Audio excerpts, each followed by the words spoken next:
From the home of the three-piece combos, Pugilism Company, this is Reed, BBS. Black Birch Sugar, Bachelor's in Boxing Studies. Terrence Crawford versus Jose Benavidez Jr., Saturday, October 13th, live from Omaha, Nebraska, televised by ESPN. Mr. Crawford, 33 wins, no losses, 24 by KO. Mr. Benavidez, 27-0, 18 by KO.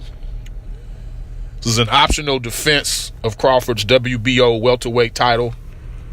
Benavidez is ranked 10th by the WBO.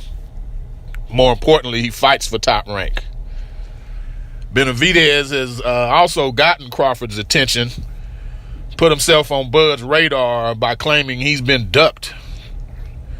Now, TC was minding his own business, and Benavidez approached him at a weigh-in before he fought Matthew Strode back in February in Corpus Christi. Said Crawford was ducking him, would never sign a contract, was scared, and if he ever dared fight Benavidez, he was gonna get knocked out. Meanwhile, Crawford was like, "We're about to fight you're about to have, bruh. Keep it moving unless you want this to escalate into something that might prevent you from even having this fight you're supposed to have tomorrow." And that's kind of where Bud left it. TC has since revealed he's never been offered a fight with Benavidez, who seems convinced otherwise. Now, I have no doubt Benavidez pushed for that fight, bugged Top Rank for the fight. They were probably like, yeah, we offered it to Team Crawford, but they turned it down, knowing there was never an offer in the first place. From my days of matchmaking, shit like that is fairly common. And what it is you're sparing a fighter from getting his ass whooped, from biting off more than he can chew, yet you're preserving his confidence by saying an offer wasn't accepted by the other side, when you didn't even send a damn offer. I get it, I understand it.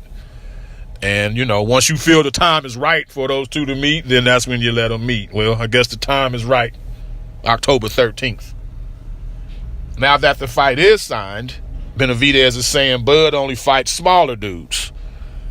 That's a common criticism of Crawford, but the timing ain't quite right to go there on the heels of wiping his ass with Jeff Horn in June. Like, he just fought a bigger dude. On top of that, Julius Ndongo and Victor Postol were also bigger. But I digress. I actually like the fact Benavidez is talking shit. It adds some intrigue to it. And for what it's worth, he's listed at 6'2", with a longer reach than Crawford. I've seen footage of Benavidez, seen a handful of fights. He doesn't look that tall. He don't look 6'2" to me. But we'll see. He's definitely taller than Bud's 5'8" ass. Ain't no doubt about that. Team Crawford's attention has mostly been on their next move. Brian Bomac McIntyre openly put pressure on Top Rank and Todd DeBuff during a recent media conference call to make the Crawford-Spence or Spence-Crawford fight happen, however which way you want to word it. Spence-Crawford, Crawford-Spence. I've said all along that fight shouldn't be discussed until Crawford demanded it from his side of the coin.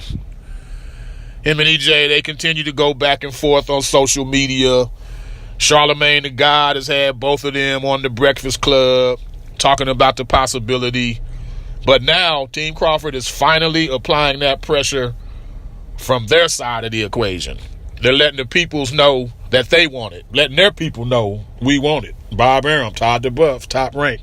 Let's do that. And that puts this super fight on the road to feasibility to me. So hopefully by this time, 2019, we can all be about it instead of just all talking about it. Crawford was asked about unifying with Manny Pacquiao, but threw shade on the fact Pac has a WBA regular title, whereas Keith Thurman has the super version. I love me some Manny, but that's what's up, TC. Because I don't do the regular, the irregular, the super duper. I don't do the interim shit either. Champion in recess. Okay, stay at recess. Keep that diamond, that silver, and that cubic zirconia belt with you, bruh. Pugilism Company, we honor actual champions. We honor the type of dudes willing to risk it all against other champions. So all you fake belt holders beating your chest, you need not apply. For those of you like myself who still have your ESPN Plus subscription, there's a 4-part series on Crawford which debuted last night called Camp Life. It's basically a behind-the-scenes, like HBO 24/7 type of piece on Crawford and his people. They showed a lot of footage with some of his training partners and some other shit from the build-up to the Horn fight. A new episode will be put out every day this week, so there'll be one tonight and then Thursday and then Friday. And it wasn't that bad, being honest. Wasn't that bad, this additional programming. I'm getting my money's worth out of ESPN Plus. As much as I wanted to hate it, I don't hate it. As for the fight itself, I mean, the resumes don't match up. There's just not the names there on Benavidez's behalf to truly say that you think he'll win this fight. Anything can happen. He's tall, he's rangy, he's a real good body puncher, got decent hand speed. He feels like he can win the fight. He's got a degree of skill. I mean, he's bringing something to the table. But you're facing Bud Crawford, man, who's at worst, number 3 in the world pound for pound, and quite possibly the best fighter in the world pound for pound. I mean, it's Crawford, it's Lomachenko, and it's Earl Spence.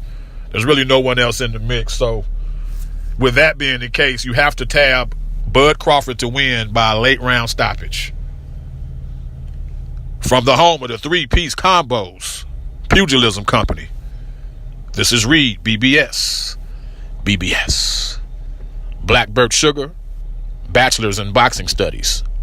When all is said and done, there's nothing left to say or do.